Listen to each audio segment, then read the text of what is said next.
Third, science. The teaching of science has also come under criticism from the postmodern perspective.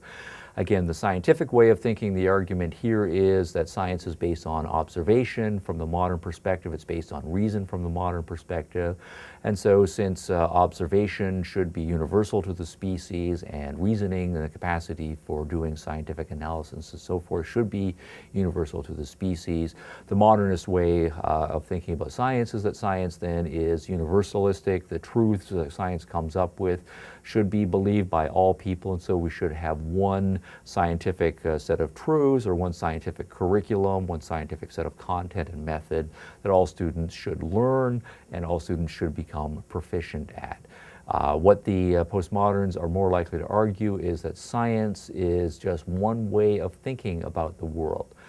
Scientific reasoning, scientific analysis is one way, of course, of telling a story about the world, but it's one that perhaps is more amenable to a male way of thinking, to a white European way of thinking, and that we should not be exclusionary and be dismissive of the ideas that there might be a more female way of thinking or a more non-white way of thinking or non-European histories or traditions of thinking about the world that are more empathetic, that are more emotionalist, that are more socially constructed, that are more magical and so forth. And so we should be sensitive and open to other kinds of stories.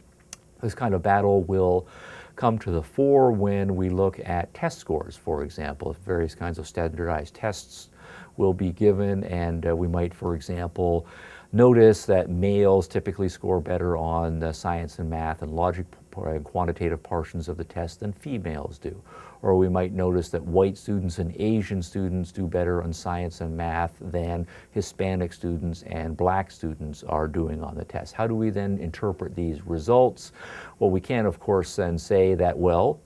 this just shows that we need to be working more with girls to increase their math proficiency, or we need to be working more with Hispanic students to increase their science proficiencies. But the assumption there, of course, is that all groups, no matter what their background, should learn one way of thinking about things, and we should be totalizing and universalizing and forcing them to fit the model. What we're more likely to find from the postmodern way of thinking is an argument that we should not be expecting all groups, given their histories and their different identities, to be performing equally well on science, on math, on quantitative kinds of disciplines, and that it is unjust and oppressive to be forcing them to be trying to do so. It might also be the case that we will make the argument that such tests, by privileging rather a white way of thinking or a male way of thinking or a European way of thinking, are biased, and that by demanding that all of the non-whites and all of the non-males accept those as their standards, then what we're doing is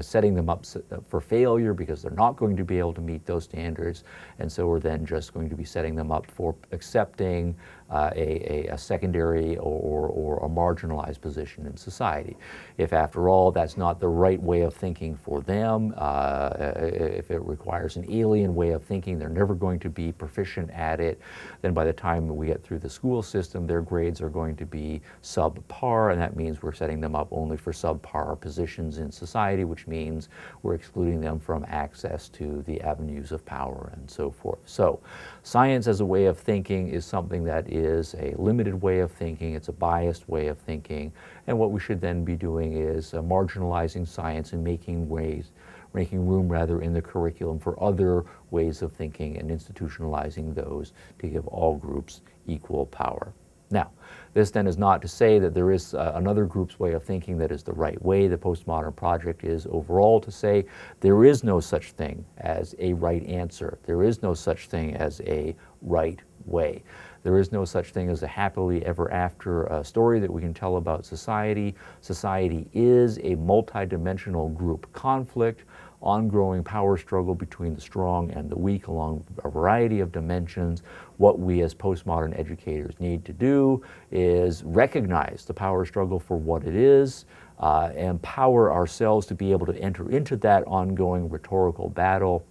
From the postmodern perspective, we should take our cue from identifying with the groups that have historically been oppressed, identifying with them and bringing them to a position more of equality, or of a position of being able to realize their own cultural aspirations in society, and to lessen the death grip or the power hold that certain groups have had traditionally on existing society.